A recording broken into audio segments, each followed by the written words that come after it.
Hi everyone, so I'm back again with another video for you. Um, Interesting one, or maybe not so interesting. I'm gonna try not to come off like a bunch of positivity quotes that you might find on social media, but I've been thinking based on a lot of different things that are happening in my life as I continue to try to kind of heal and kind of grow again and go back to kind of go back to being more of the person that I was before we lost our son. And things get more pronounced when you go through grief and you go through genuine loss. Some of your previous, I mean, depending on how things go for you, I suppose everyone's going to take it differently. It's going to impact your life in a variety of ways. Sometimes you end up losing close family members. The connection that you thought was there is really, really strained by the grief, and suddenly they either don't understand how to be someone of support to you, or they refuse to believe that you require that level of support, or they're just completely oblivious to the need. And it's funny, not funny, haha, strange, I guess I should say. It's strange how many people share that experience where a family member or a close friend is no longer able to be a support, even a friend in some cases. And of course, there's two sides to the argument, but the short story on that is when you laugh or when you smile, the world will smile with you, laugh with you. But when you cry alone. And that's what happens, especially with grief, after the first, I'll say, year, if you're lucky. You might get a good level of support and help for the first handful of months. If you have a really good support network and really good friends, you might get support for the first year, and then it just falls off the deep end for a lot of people because the understanding is that the grief happened back there because we live like we're linear beings in time. We're not, but that's a whole other video and a whole other slew of videos. But so the grief is back there, and you're here.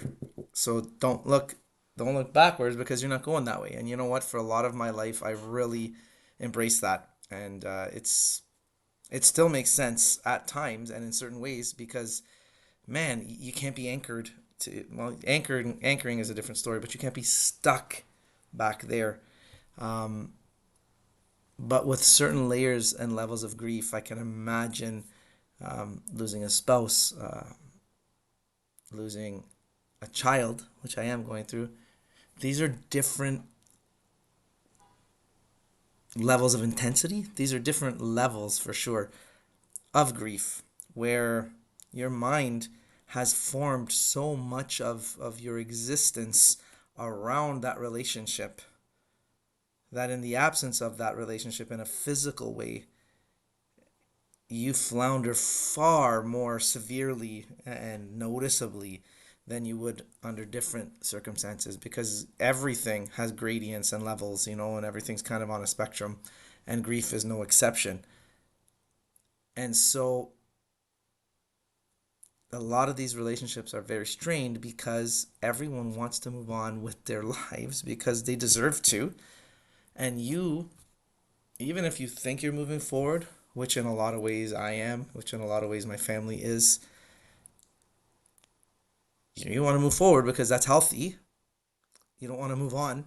Moving on suggests leaving the person behind you. Moving forward is inevitable, right? But again, without meandering or talking in circles, the relationships get very strained. And it's a terrible, isolating reality um, for those of us who are grieving. For someone like myself who already had like I have a lot of like acquaintances, a lot of connections in the world, but not a lot of friends in the classical definition, I guess. Um, it's exasperated because you're awfully alone, and if you are already again somewhat immersed in a small group of friends or small, your family is a priority, and however you want to phrase it, if you had a small group of friends and then you go through this type of loss, then it's really stripped away. It's a real challenge. So To be quite honest, I wasn't even sure that I was going this way for this video, but I do want to talk about that, and it leads you to different places where I think it can become a springboard if you let it be, where I don't mind that there's so many people that aren't going to understand. I can't mind, right? I can't let it bother me. But if they're going to shake their head in front of me or behind my back or whatever, if they're going to decide that the way I'm dealing with things is too challenging for them, too heavy for them, or anything like that, and they can't be part of it, if they're going to decide that they can't make space for the things that matter to me, then I have to accept that. And I have to just be okay with it and change my expectations. And that's a challenge. And that's a really big challenge. And I think today, one of the things that I wanted to touch on, and I think I have to make another video for the topic I was supposed to start on here, but one of the things that I wanted to make clear is that there is no me too for certain levels of grief, even if the banner is the same, like we've both lost a child, or we've both lost our spouse, or we've both lost a pet, or we've both lost a best friend, there is no me too, because you would have to deeply understand the relationship that the person had with the loved one that they've lost, and it's simply impossible, right? It's simply impossible.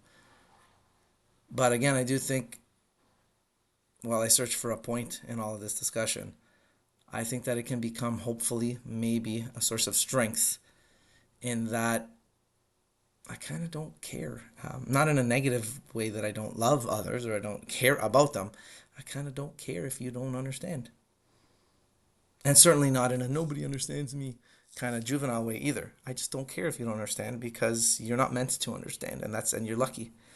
So the strained relationships, I guess, to try to put a little bow on this, the strained relationships, if you're in the first year or two or 50 of a tremendous loss and you feel that relationships have been strained, you might already feel this or you might not, but I don't think there's any other way to handle it than to accept what the reality in this case is, and it's that you've gone through something that not only do others not understand it, but they don't want to. They don't want to. They don't want to look behind that curtain. They can't feel. They can't feel it anyway, really, no matter how much they try to be empathetic. They have no clue how deep the cut really will be, and they don't want to. And so I've taken to saying for quite a long time that they're lucky that they don't have to know, and I'm happy for them that they don't have to know. And I think if we're loving the person we've lost, then we're doing our best to live in a way that kind of blows the doors off of the grief eventually. And it's really, really hard to do that. But instead of missing all the things that like you wish they were here for, it's a real challenge. But hopefully you get to a place where you can at least do some of the things that you wish they were here enjoying with you. And that's kind of where I'm trying to land, or trying to get to. The grace to accept the people that can't be really meaningfully in our lives anymore, and the strength to use your grief as a way to try somehow to live even more for that person who's no longer with you. And in a strange way, grief can actually help you outgrow relationships that weren't serving you anyway. So, thanks for listening. I got more on the way. And I think I'm gonna plug. Join the team. Join the Give It All for Jean Paul blood donation team if you're in Canada, Canadian Blood Services. You don't have to be able to attend any of our blood drives. Join the team and let's give it all for Jean Paul. Thanks for watching.